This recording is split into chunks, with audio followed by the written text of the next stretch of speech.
ஆண்டவராக இயேசு கிறிஸ்துவின் நாமத்தில் என் அன்பின் வாழ்த்துக்கள். இந்த காலை வேளையில் உங்களை சந்திப்பதில் மகிழ்ச்சி அடைகிறேன். இன்றைக்கு நம்முடைய தியானத்திற்காக நாம் தெரிந்து கொள்கிற வேத வசனம் வெளிப்படுத்தின விசேஷம் 2ஆம் அதிகாரம் 4ஆம் திருவசனம். ஆனாலும் நீ ஆதியில் கொண்டிருந்த அன்பை விட்டாய் என்று உன் பேரில் எனக்கு குறை உண்டு.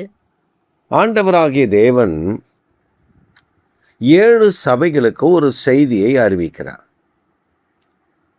அந்த 7 சபைகளை குறித்து மிக கவனமாய் நாம் அறிந்து கொள்ள வேண்டியது அவசியம்.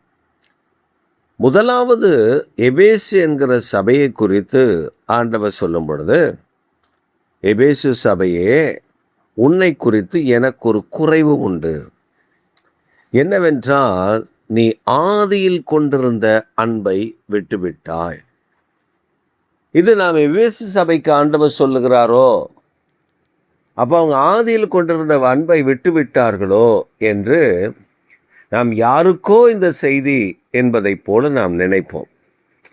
சிலர் கூட இந்த செய்தியை நீங்கள் தொடர்ந்து பார்க்கலாம் அல்லது ஸ்கிப் பண்ணிவிட்டு நீங்கள் பார்க்காமல் போகலாம். எனக்கு அதல்ல பிரச்சனை.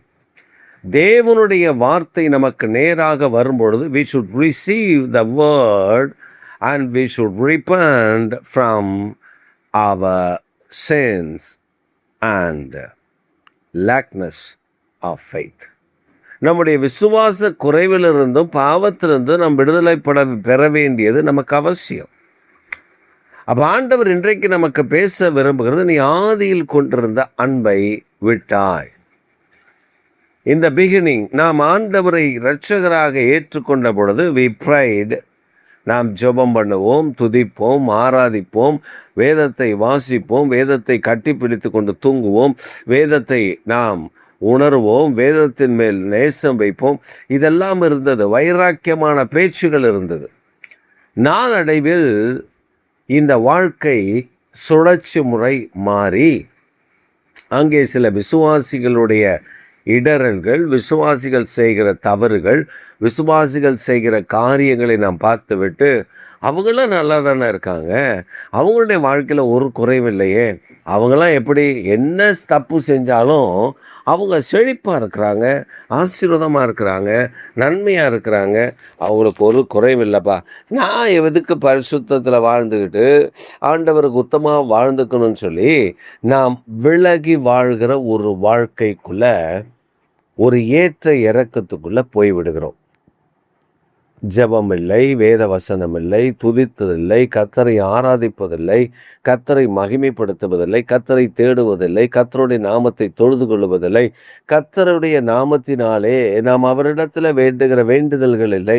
இதெல்லாம் மற்றவர்களுக்காக பரிந்து பேசுகிறதெல்லாம் நிறுத்தப்படுகிறது. இப்போ ஒரு மனிதன் இருக்கிறார், அந்த மனிதன் வைராக்கியத்தோடு இருக்கிறார், வாஞ்சையோடு இருக்கார், தாகத்தோடு இருக்கிறார். பரிசுத்த ஆவியானவர் இயேசு பிதாவாகிய தேவன் என்று அவர் ரொம்ப மிகவும் வாஞ்சியாய் தாகமாய் அவர் ஜெபத்தில், வேத வசன வாசிப்பில், ஊழியத்தில் கவனம் செலுத்தி அவர் சின்ன சின்ன காரியங்களில் அவர் ஓடிக்கொண்டிருக்கிறதை நீங்கள் பார்க்க முடியும். ஆனால் அதே மனிதனுடைய வாழ்க்கை எப்படி மாறுகிறது என்று பாருங்கள். எனக்கு தெரிந்த ஒரு நண்பர், அவரை நான் நண்பர் என்று சொல்லுகிறதுல இப்பொழுது வருத்தப்படுகிறேன், ஆனால் அவர் எனக்கு ஒரு காலத்தில் நண்பராய் இருந்தவர்.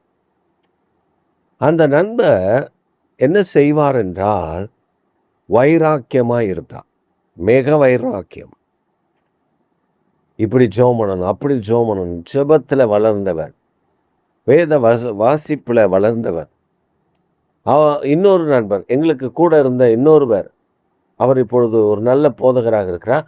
அவர் ஏதாவது தவறு செய்து அவர் கண்டிப்பார், அவர் அதை தட்டி கேட்பார், இதை நீ செய்கிறது தவறு என்று சொல்லி அவனை கடிந்து கொள்ளுவார், அவனும் சரி செய்து கொள்ளுவான்.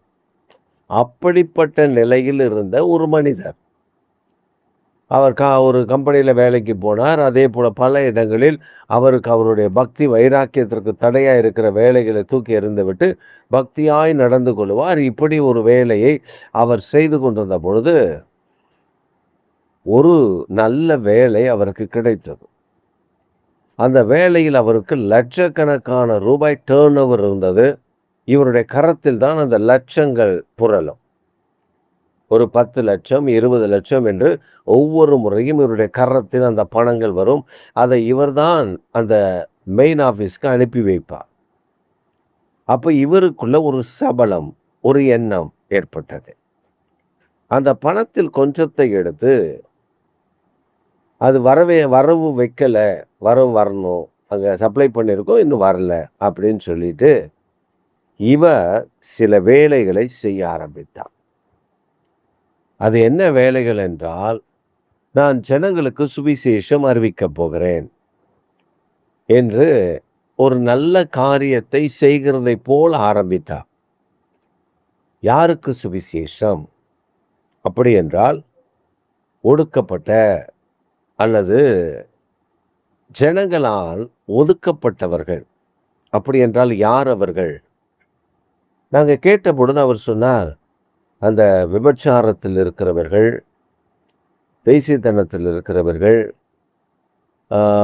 அந்த மாதிரி ஆட்களுக்கு நான் சுவிசேஷம் அறிவிக்க என் ஆவி எனக்குள்ளே ஏவுது அப்படின்னு சொன்னார். அப்போ நாங்கள் அவருக்கு கவுன்சிலிங் கொடுத்தோம். அவருக்கு சொன்னோம், இட்ஸ் ராங்.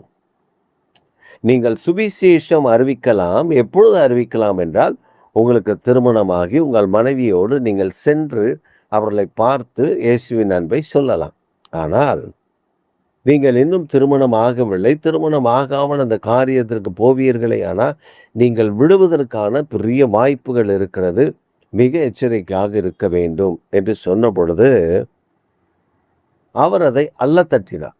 நான் செய்ய போகிற சுவிசேஷத்துக்கு நீங்கள் தடையாக இருக்கிறீங்க அப்படின்னு முதலாவது ஒரு 1,00,000 அவர் கையாடல் செய்து, அந்த இவருக்கு நல்ல சேலரியே நல்ல சேலரி, அது இல்லாமல் இவர் 1,00,000 கையாடல் செய்து இவர் விபச்சாரிகளை தன் இடத்திற்கு வர வைத்து, அதான் அவர் செய்த சுவிசேஷம் அறிவிக்கிறேன் போய் விழுந்த சரிதைகள். அவர்களை வரவழைத்து அவர்களுக்கு சுவிசேஷம் சொல்ல முற்பட்ட போது அவர்கள் இவரை விபச்சாரத்தில் எடுத்து விட்டார்கள். முடிந்தது இவருடைய கதை.